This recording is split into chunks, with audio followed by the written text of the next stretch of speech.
Welcome to the IVM Podcast Network.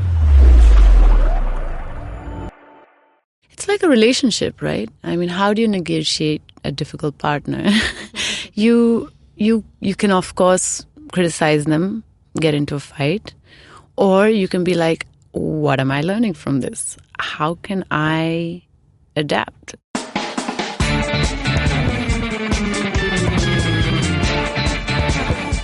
Hello, beautiful people. Welcome to Anything But Bollywood, where we talk to creators, filmmakers, and curators of the moving images. But it's with one condition, that they be working in spheres that are anything but Bollywood. So having said that, Bollywood is this ginormous monster that devours everything that's in its path, and we're podcasting out of Mumbai, so we will invariably bump into people who have a toe or a finger or a foot in Bollywood. So to deal with this contentious issue, we're introducing you to our Anything But Bollywood scoring, also known as ABS. So an Anand Patwardhan gets a 10-pack and Salman Khan gets a 0-pack. So our guest this week has worked with a slew of prominent Indian film directors, including Dibakar Banerjee, Anurag Kashyap and Zoya Akhtar. She starred in 2 blockbusters, as well as on smaller budget independent films. She's won a national award, has had her film screen at Toronto and Venice film festivals. She's a writer who's written several plays as well as a feature film. She's an actor and an outspoken activist. She is Kalki Koechlin. Whoa, that's a long list. Was it too long? I know, it's never too long. Life is long. So, Kalki, did I say your last name right? Kikla. Is that how you say it? Kikla? Yeah, no, it's spelled totally differently, but, French people can't spell. So, we have a lot of silent words and letters in French, and it's a French surname. So, Kikla. Oh, I would have never... Like chocolate cake la mere liye, like that. Aaj ki nahi, kal ki. Kalki Koechlin. So, what was the initial experience of being an actor in Bombay like? I know before the FD there was in your IMDb thing, there's a small role written in Laga. Yeah. Well done. You did your research, Neha. Yeah. So what was that like? Those early years? The early years. I guess it was. I think I've always been saved by theatre. I came to Bombay with theatre, actually, with a theatre project in hand. I was in Bangalore and I'd come to Bombay to audition for something called Contacting the World, which was an international theatre project, and Atul Kumar was doing it at the time. And I got into that. So they needed me to be around to rehearse for 6 months for this international project. And we did a dark version of Rapunzel called Hair, directed by Ajay Krishnan, which we took to Liverpool for this big festival. So I got damn lucky with that. I came with that. So I was very busy doing that, but I did realize that I would need to audition all the time, and I usually had several outfits in my bag for the day, in case I had to go for an audition, change out of my rehearsal clothes, get into, I don't know, air hostess outfit or whatever it was. Yeah. Lots of auditions. I remember mostly in like Lokhandwala, Oshiwara area and Aramnagar. Of course, money-wise, it was a struggle. I did this tele-shopping ad, which actually came out later as well, because people, after I became famous in Devdi, they put it back out online. But it's like selling these kind of useless exercise machines that make you lose weight. Is it still out there? It's out there somewhere on YouTube. Yeah. It's like a 20-minute ad on those long shopping ads. Ones, So I've done those. I've done bits and pieces. Even writing. I think I did a couple of reviews here and there. I managed to get by quite on a monthly basis. Every once in a while, I'd have to borrow money from my brother. I didn't want to tell my parents that I was struggling because I was too proud. And, they would be like, oh, you need to find a backup. You need to do something else, So it would always be my elder brother that I would call in a moment of financial crisis. But other than that, I don't think I had like the mental crisis of like, oh my God, do I really want to do this? This is so difficult. I think in a sense I was enjoying it so much, and I got pretty lucky to get Devdi quite early. What was it like, that first role that you got for Devdi? It was cool. I remember going to the office for the first time, and they were actually playing a rough version of Emotional Atyachar. And I was like, this is the movie I'm auditioning for. I want it. But then I went into the audition room when Vasan Bala was auditioning me, and it was all in Hindi. And I was like, I'm really sorry, you got the wrong person here. My Hindi is not good at all. I can't do this. So they gave me the script in English. They said, here's the English version. Do it in English for now. I did it. I literally left the office 5 minutes later. I was walking down the road. I got a call, and it was Anurag Kashyap saying, hey, you can act, come back. So they had immediately shown it to him. Wow. And he was apparently very impressed by it. He told me later the way that I was picking at the pillow. So I was doing this very sort of sexual scene, Chanda scene, but I was hugging the pillow like a little child. So he found that vulnerability very interesting for the character. So that's what, got him to call me back. And then he said, look, you have 2 months. Will you learn Hindi and do another audition? I said, yes. And I got put in touch with Karan Makija, who's also an actor and a theatre person, to teach me Hindi. The painful way, like writing, reading, like really slowly, not just learning the lines, but actually learning the language properly, which was actually a great foundation for me, because it meant that I started with losing the accent from the start, rather than having to learn these big Urdu words, but then not know the basic of the language. So yeah. That happened. I learned some Hindi. I did the audition again in Hindi. They really liked it, and that was that. So up to that point, what was your level of Hindi? Hindi, yeah. Aage se right, bhook lagi hai, Right. And I'd learned like a couple of swear words, obviously. That's about it. Yeah. It's always important learning a new language. It's the first thing. Yeah, I don't know why, but it really is always. Okay. So coming back to just theatre and you, that's kind of been in some sense your safe haven, it almost feels like, and you continue to do plays even now. What's been your learning from doing theatre? I mean, theatre for me is just really great riyaz and practice. You get your body, your voice back in shape. I think that you don't get a chance to work on yourself in film as an actor. I think that you spend so much time sitting around and sitting in the van and waiting, but you don't actually have the time to warm up the voice, warm up the body, work on tapping like into different parts like of you. Riyaz So that for me is great in theatre. That's why I like to keep going back to it. There are two different mediums. I don't believe that just because you're a good theatre actor, you can be a good film actor or vice versa. But it's true that it just makes me fit as an actor. I always say theatre is my gym. It's me going to the gym. Like some people go and make a six-pack. I go to the theatre to gym up on my acting. It's a nice way to say it. Now, this question of identity that it always comes up with all of your interviews, and being in every sense Indian, you grew up in Uti, but you were perceived as a foreigner because of your physicality, and now of course you're a personality and you've kind of made this journey to where you are. But in the early years, how did you deal with it?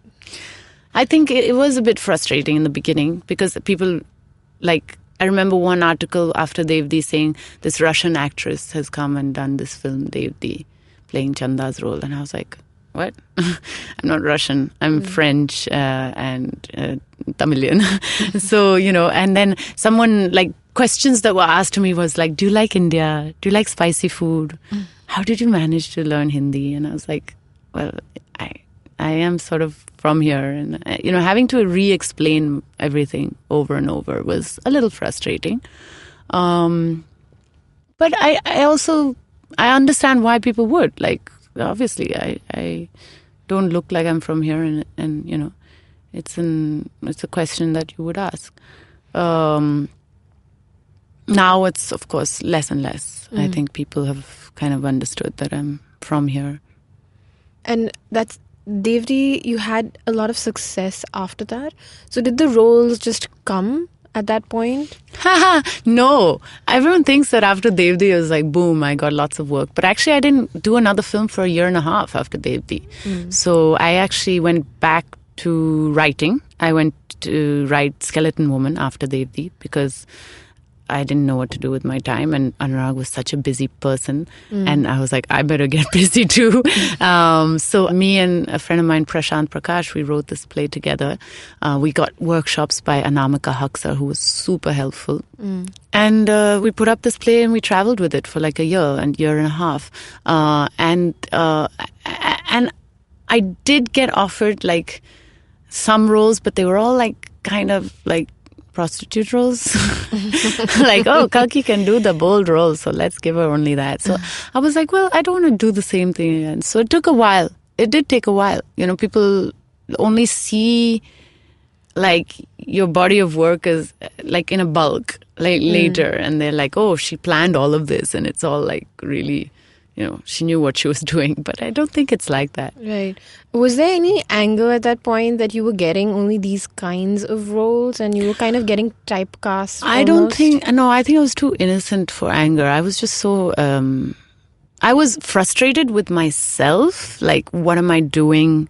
How can I improve myself? Things like that. But the question was always, what am I learning from this? What can I get from this? And I would be frustrated that I wouldn't be learning anything, or I wouldn't be getting anything that would, you know, make me excited. I don't think I had a sense at the time of the stereotyping in the industry. I didn't have a sense of all of that. It was all just, yeah. I think so that's good. It kept you insulated from it. Yeah, for some I time. think you have to have a certain type of innocence, I feel, and confidence as an actor, where you don't let all that stuff get to you, because you just have to be larger than life. You have to be able to transform yourself, and you can't do that if you're doubting yourself, you know. Switching gears a little bit, I interviewed Shonali and Shonali Bose, and she explained to us the elaborate process and training you underwent for, you know, transforming yourself into Leila and Margarita With A Straw. And that was an amazing, amazing performance. Congratulations for that. It was fantabulous. So Thank you. What for you was the most challenging aspect of that performance? Well, first, the biggest challenge was accepting the role. Like, accepting the role in the sense that I was so terrified that would I be able to pull this off. I was really scared. I was like, you know, Shonali, if we work for 4 months and it's still not looking good, or I'm not convincing, can we please drop it? And we kind of had like this, you know, unwritten treaty that yes, if you can't do it, we'll drop it, even after 4 months of work, preparation and everything. So I was terrified of that, of not bringing the authenticity to the role. But I was in great hands, I think, with Shonali's cousin, Malini, who, you know, was so excited by the prospect of this film happening, and is such a like warm, loving person. She just sort of included me very quickly into her life.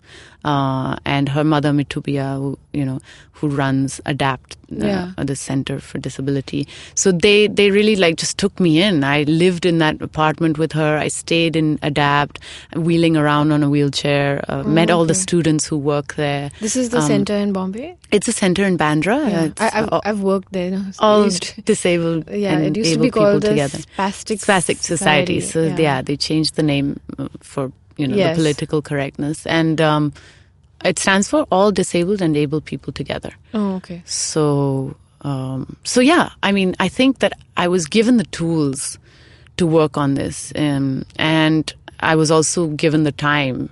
Shonali insisted that 6 months I don't do anything else and I work on this. And that's something you've never done? I've never done, because usually we get a film script and next month we're starting the film and you're already shooting for something else. So you just jump into it. Right. Very rarely do people, give that kind of time, to workshopping. Some films do, but a lot don't.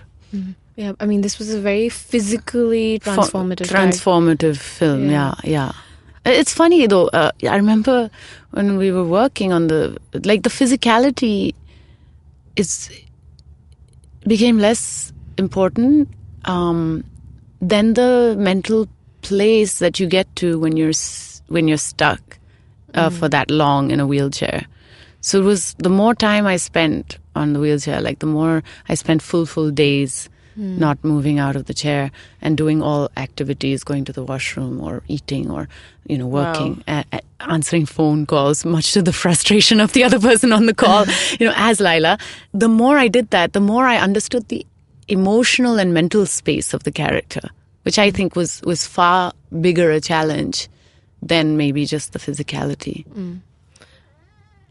Isn't there an acting term for this kind of process when you sew? I guess this is method, right? This is method, yeah. Right? Okay. Yeah. I don't really usually follow method. Like with Ye Jawani Hai Diwani, I jumped into the character. But there are certain films where, especially I think it's very useful when you have a physical transformation, when you have, you have to change something, because you have to make it look like you've been doing that all your life. So if you have a limp or you have a very particular way of dressing, which is, like punk or something, you have to be so comfortable in that. And you can't do that unless you keep doing it for months and months, Okay. I wanted to kind of go through the various directors you've worked with, and I'm fascinated as an aspiring director myself. I'm fascinated with other directors and their processes. So if you could, from that point of view, tell me a little bit about working with each of your directors. So Dibakar Banerjee in Shanghai. Dibakar Banerjee is a cold fish. He'll say it himself. He's like a cold, calculated fish. Okay, just likes to know everything, in control. He's also an amazing drawer, right? He used to storyboards. He storyboards. Okay. So he storyboards most of his work. So he has a visual idea. He knows his beats very well in terms of the script. Very precise. Nothing would change on set in terms of the lines and in terms of how he had visualized it, I really loved working with him. I also did a workshop with Atul Mongia for Shanghai, which was very, very useful. I think he's a great teacher. What happens in the workshop? If you can just run in the workshop, we would do. I just have this wonderful image of Imran Hashmi on all fours, being a baby, crawling all over the floor. So sometimes we do really random things just to loosen up, just to get your body, to be a fool, to not be afraid to do something that's unusual.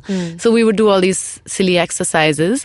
And then many times we would just use the characters and put them in a premise before they were in Shanghai. So like the professor and me, when maybe we met at university, and that's where I got really infatuated by him and really seduced by the kind of work and ideology that he was teaching, so we would do those scenes. We would go, so a lot of improv. A lot of improv, yeah. Okay. Yeah. But it was incredible. I don't know how Atul managed to get this sincerity out of us, but he would make us cry.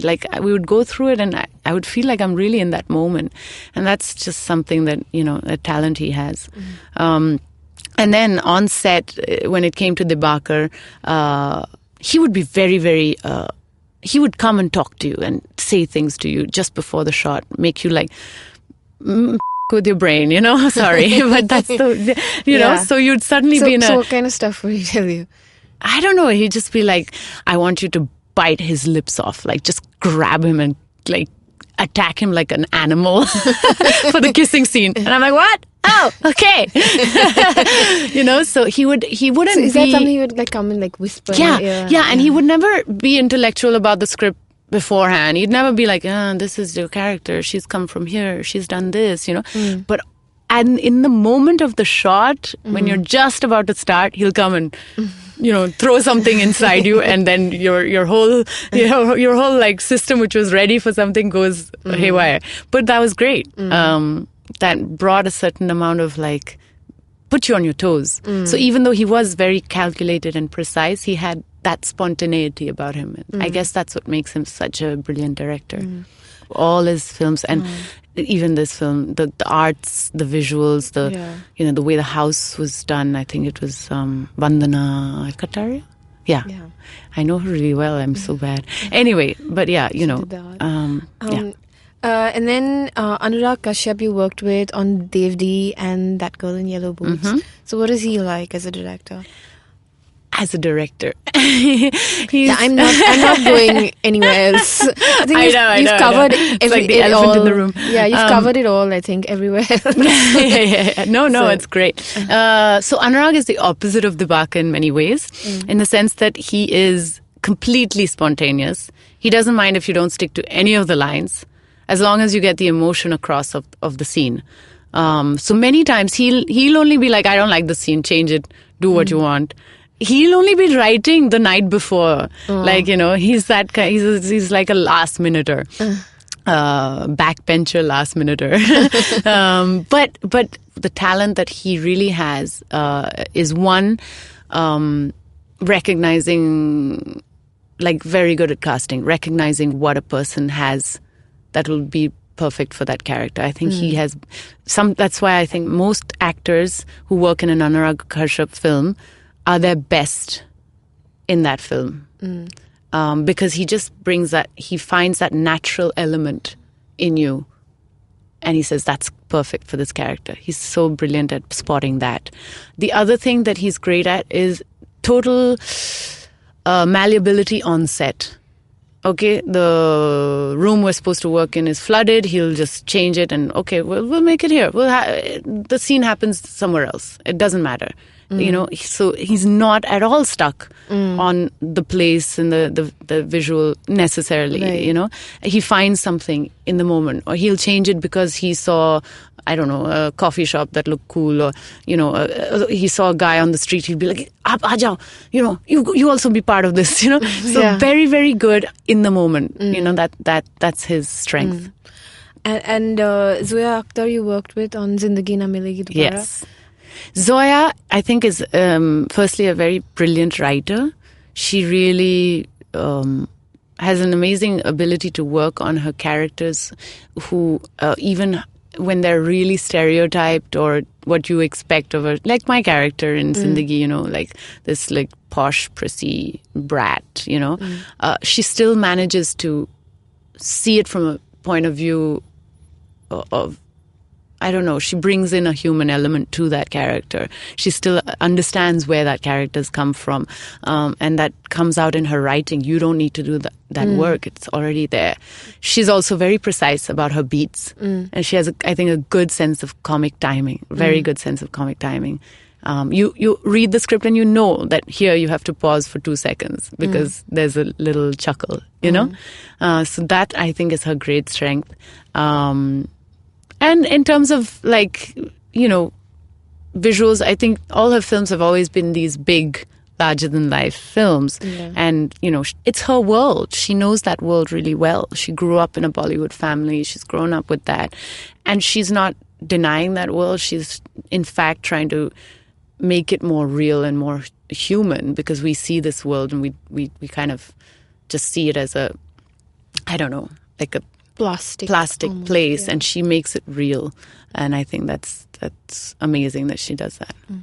Okay, so switching gears a bit, have there been any projects that you've worked really, really hard on and that were never realized or were left incomplete? We did a film, me and Richa Chadda, called Georgia, which was a road trip through Sweden. It was a really fun girl road trip movie. And I kind of like a commercial script with songs and things. And I was really looking forward to that because I don't think we have that many like girly films, in Bollywood, in commercial Bollywood.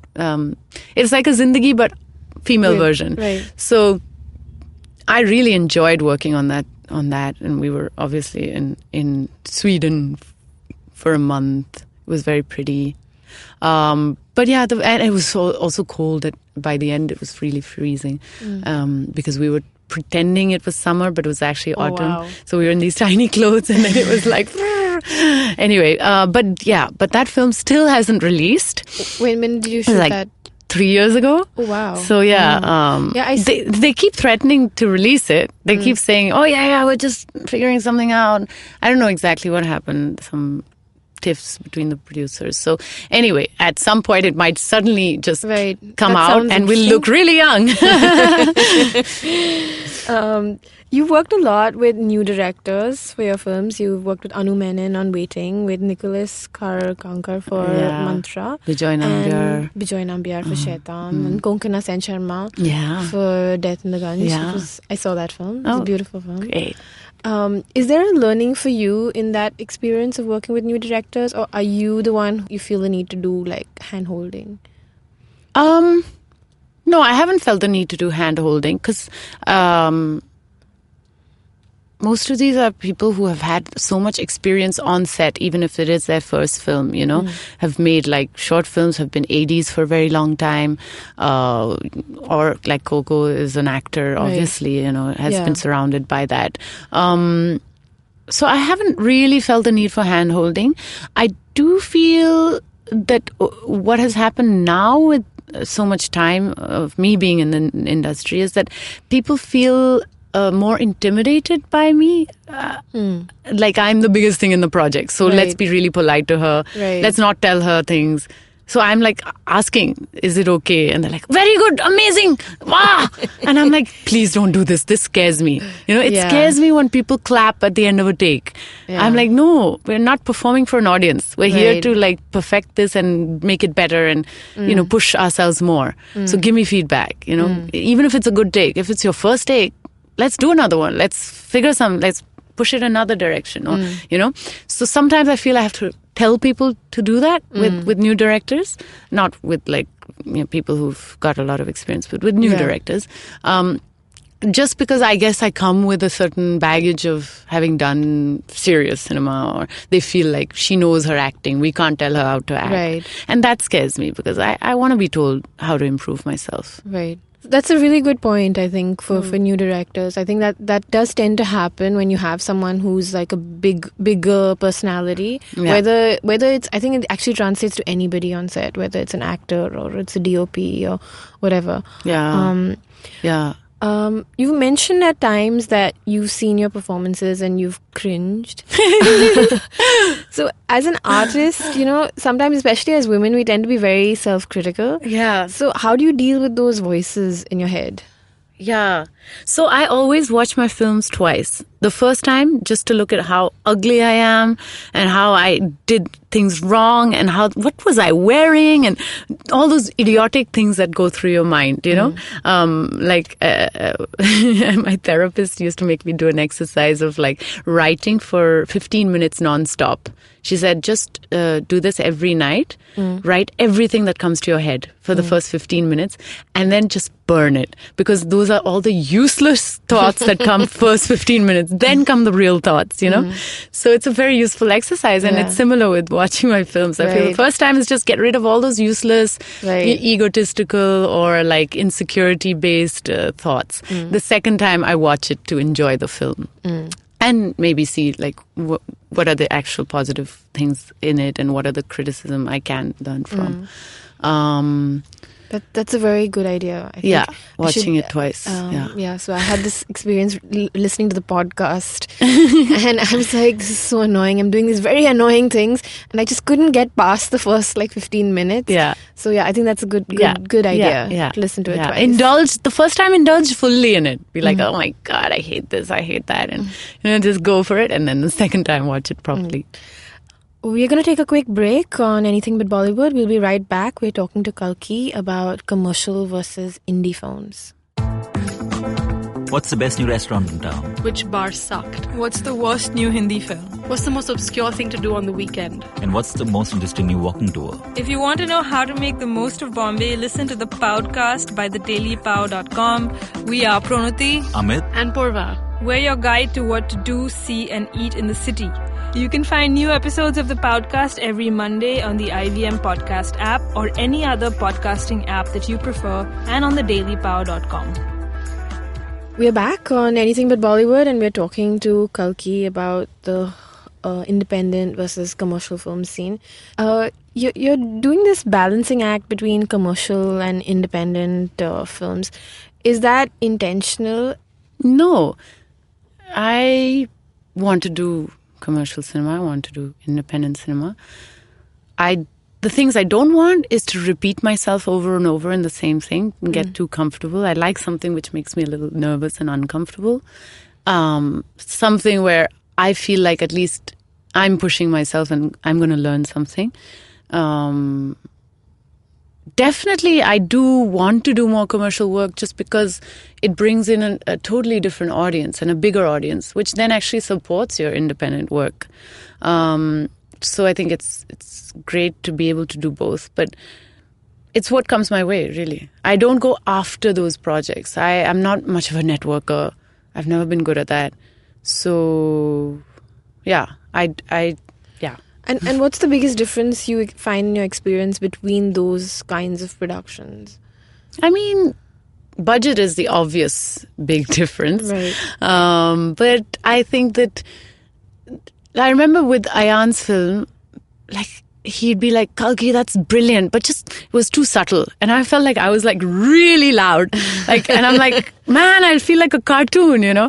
So that sense of larger than life that you need for Bollywood commercial cinema is something that I had trouble with. And why I had trouble with is you still have to make the character believable and real and human. So it's a great challenge and something that you can do. And I feel that, you know, you can still have a very over-the-top art form which can be very truthful, like Kathakali, for example. Very, very, very over-the-top, the way they perform, but can be very truthful or can be awful if it's done badly. Right. It's the same with commercial work. I mean, at the end of the day, it's fiction. So it is fiction. It is. And you have to make that world believable. You have to make it happen. So it's another kind of challenge. And it's just as challenging sometimes to do an indie film where you got to throw away the line and you've got to, you know, like, almost like it's all happening inside you and outside it's almost like a blank canvas. It's hard to do that, you know, sometimes. Yeah. I read in an interview and I found it surprising that you had to audition for A Death in the Gunj. Yes. And that audition was successful, but as an actor you have to go through auditions. So how do you deal with that process of rejection? Oh, I haven't had to do it too often. This was because Coco was not sure if my age. She thought I looked too young. She wanted an older woman for the part. But, you know, apparently she said that my sexual oomph worked in my favor. I was like, thanks. But I think that rejection is, I think, again, you have to have a sort of innocence, again, as an actor. You just be like, hey, yaar. There's lots more things out there and you got to do it. I did feel rejection recently also. I went to Paris to do auditions and, you know, they don't know who I am at all. I just got an agent in France. So they don't know me. They don't know that I've done 10 films, you know. So they're kind of like, yeah, I don't like your hair like that. Put it down. Very cutthroat. So yeah, it's humbling for sure. But it's great. It's part of the process of being an actor, you know, and it reminds you that you are like you're a machine or a tool. You have to change yourself. That's such an important part of being an actor, to constantly, you know, find new ways to do something that you might have found. You might be like, I know how to cry. I know how to laugh. But wait a minute, I don't know how to do it this way. I don't know how to do it that way, you know? Have you had this experience where you've had to work with a very difficult, either a co-actor or a difficult director, and then how do you negotiate that? How do you negotiate that? It's like a relationship, right? I mean, how do you negotiate a difficult partner? You can, of course, criticize them, get into a fight, or you can be like, what am I learning from this? How can I adapt and, you know, obviously there should be a middle ground. You can't like completely compromise everything. But I think usually it has to do with self-reflection. It has to do with, okay, this person comes from a different kind of background. They work this way, and they're used to that. How can I adapt to that? And actually, it brings out a new way of performing for you if you work on it like that. Is there anything you can tell us that actually happened? No, of course not. I'm trying to think. Okay, I can tell you, I guess, with like Konkana, she's a perfectionist, okay? She's somebody who's very precise and visually, and so sometimes to the point where she'd be like, take 2 steps, look up, blink once, smile, and say the line. And I'd be like, what? I can't do that. Like, I'm not, I'm not built that way. I need to know what the emotion is. And, but she wanted that because she had if you see the film, it's so beautiful visually that she wanted me to catch the shadow at this point, look at that point, and it is important. And, apparently I think Godard, Jean-Luc Godard, was an amazing French director, used to give instructions on a little microphone to his actress, literally where he would say, okay, now take a drag of the cigarette. Now look up at him. Now say this. And she would be doing it as he said it. Wow. So sometimes cinema is a created form.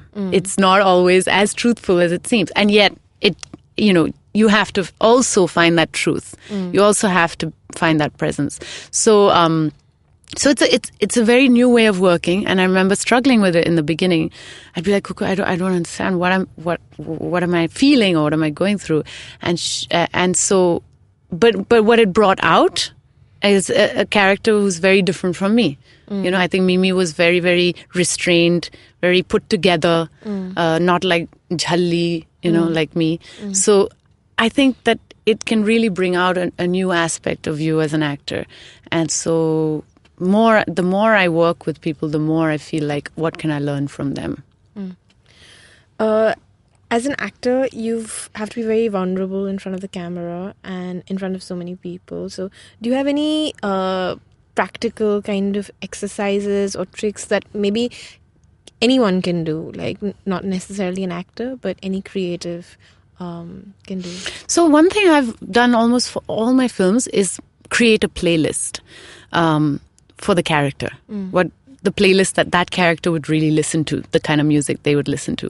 And usually it's the musician involved in the film. Either like Naren, a friend of mine, has always done a lot of my playlists.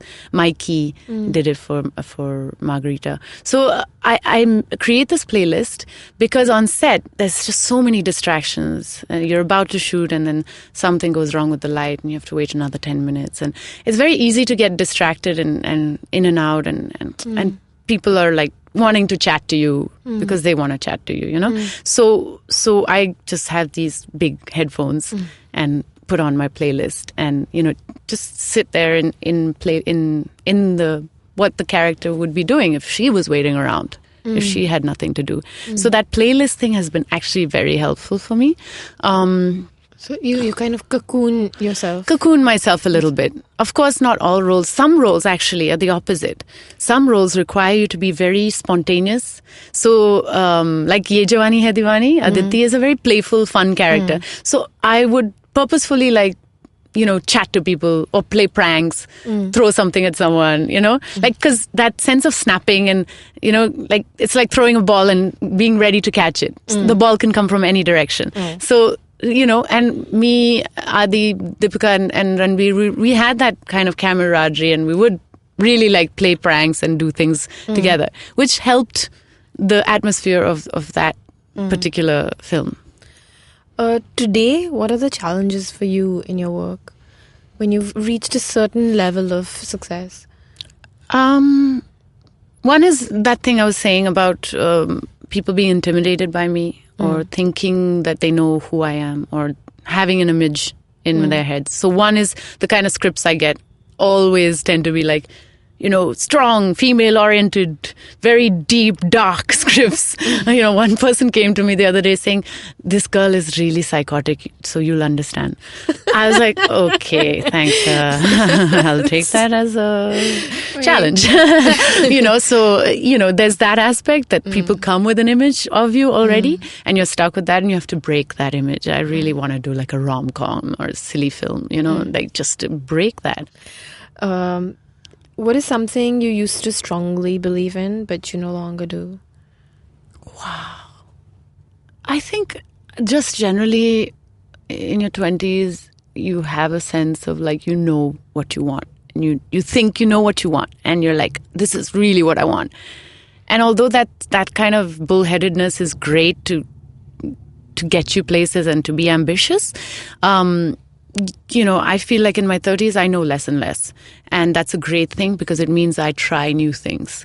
I've tried writing and directing, and I've tried, I never thought that poetry slamming would be something that I would end up doing, and here I am doing it. And, I never wanted kids. I was so sure I never wanted kids in my 20s. And now I'm like, all like goo gaga about kids. And I'm like, at some point, I'd really like to have kids. So I know less and less. And that's a great feeling to have at this point. I feel like, yeah.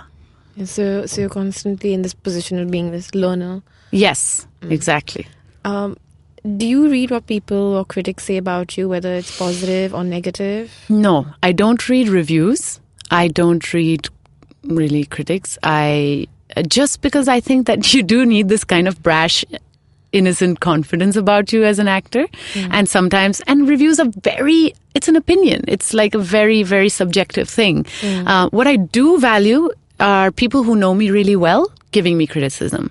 So, I value like my mother or some of my close friends telling me, your Hindi is weak, or, you have a tendency to slip into this Kalki mode. Or, people who know me well can see those things, point those things out to me. And that is very important to me. But I don't think, the criticism or the praise of strangers is what I can really anchor myself in. Is there such a thing as work-life balance for you? Yeah, life is work, right? That answers it. You spoke about people getting intimidated by you. Do you get intimidated by people who are more famous than you?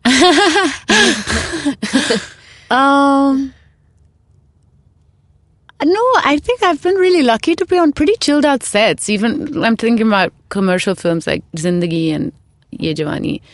And I think the atmosphere, again, was one of friendship and camaraderie in both those films. And I didn't feel intimidated.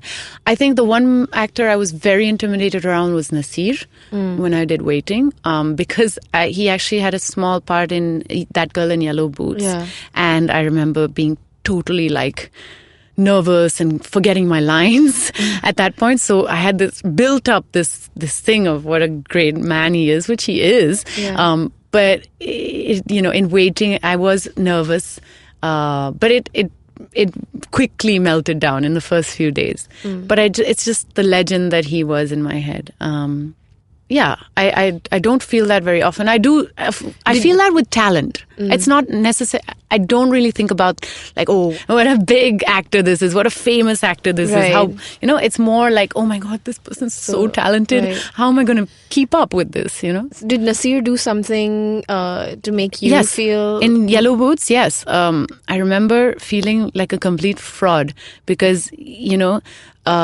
don't know what it was. It was, I was just... I had to just like massage him and stretch him in the scene. And at one point, he just looked straight into my eyes. And I felt so like, I'm Kalki. I'm not being Ruth. I'm not Ruth. Ruth is not the truth. So I suddenly felt like, and because he felt like that character, he didn't feel like Nasir. So, when you catch someone's eye and you see something you don't recognize, sometimes you have that when you're fighting with your partner and you look in their eyes and you're like, wait a minute, that's not the person I know. It's like that. And that can really scare you, right? And it was like that. It was that feeling. What's the best advice you've ever received? Anamika Haksar telling me to not forget my own voice. She said there's going to be a lot of different voices telling you what to do, and always remember to listen to that little one inside you. She told me that many years ago. That's good advice. I usually wind up the show by asking for like advice.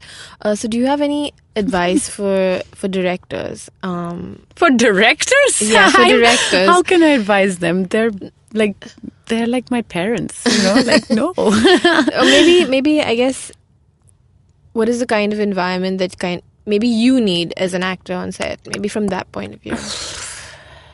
I mean, I think I always feel like writing is the weakest point of most of our scripts. I feel like so many directors just, are not sacrosanct about their writing. Like they don't mind changing it, and which is great also to be flexible. But it's sometimes I feel like I wish you would just like put all of it in that writing, make it like you don't change Shakespeare. Right. You wouldn't question that, So like it's, like when most plays, the lines are the lines. And I feel like here, it comes out of a laziness. It's not out of improvisation. Of course, there are improvising kind of techniques, and that's a totally different way of working where we all work together, workshop and improvise. But there's also a place where you can see that there's only been a couple of drafts and the writing hasn't really been perfected, and then it's up to the actor to come up with it on the spot. Right. That I find difficult. But otherwise, man, I don't know. Directors are great. Love them. Keep giving me work. Have you been offered any roles in Tamil because you speak Tamil? Yeah! I am doing my first Tamil film this year, end of this year. Awesome. I can't talk about it yet, I don't think. Okay. But it's a commercial Tamil film. Okay. I mean, it's really cool. You have so many of these little opportunities in terms of Tamil, you have the French. Yeah, it's great to be using my Tamil, and hopefully French sometime. Yeah. Cool. So we wind up the show by asking for a movie recommendation. Do you have a movie reco?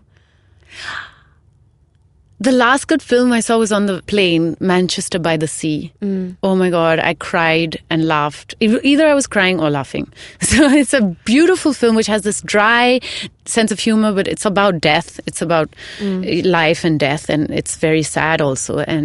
But they've kept that humor in it, which is what life is.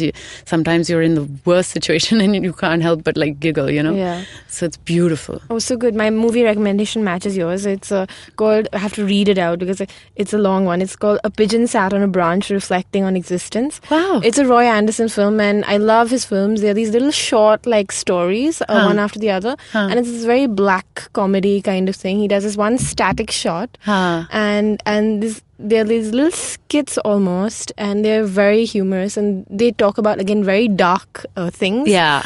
So there'll be like a woman on a deathbed, and she's lying there, and she's holding on, old lady, she's holding on to her purse, and her kids come in one by one, and all they want to do is like snatch that purse away from her.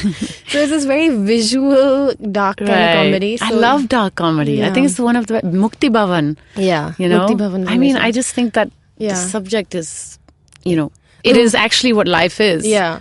We know that we're going to end and die and go alone, but we just keep like creating like beauty and the sense like, of forever all the time. Yeah, it's a tragic comedy. The winner at Cannes this year was a comedy, and which I was so excited about. I was like, yay, because otherwise it's always these very Dark, serious kind That's of true. films. That's so. true. Comedy is one of the hardest things to perform, I feel. Yeah, and it's one of the hardest things to write, I think, as well. But, okay. All right, that's it for our show today. Thank you, Neha. Thank you so much for coming. Thank you. You're welcome. Thanks for making time. Good evening, ladies and gentlemen. This is your captain speaking. Sorry to say, but there's been a slight delay due to the apocalypse having suddenly begun. As you can see, there's death, destruction, and chaos taking place all around us. But don't you worry, food and drinks will be served shortly, and I would recommend checking out IVM Podcasts to get some of your favorite Indian podcasts. We'll keep you going till this whole thing blows over. Thank you.